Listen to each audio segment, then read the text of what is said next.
Today, I will be showing you guys how to get Mrlust's loud keyboard sound without needing a mic.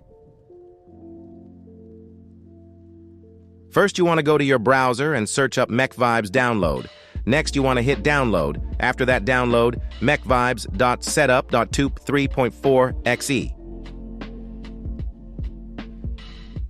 After that, go to the description and download the Mrlust custom sound.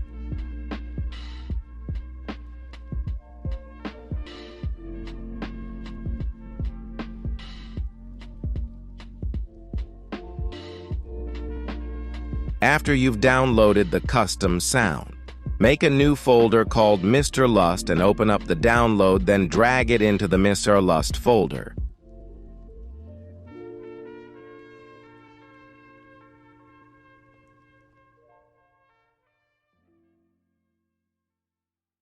After that, open up MechVibes. Go to the bottom right and hit Custom Folder. All you're going to want to do is drag your Mrlust folder to the custom sound folder. Now exit out of MechVibes, then reopen it. Here's what it should sound like.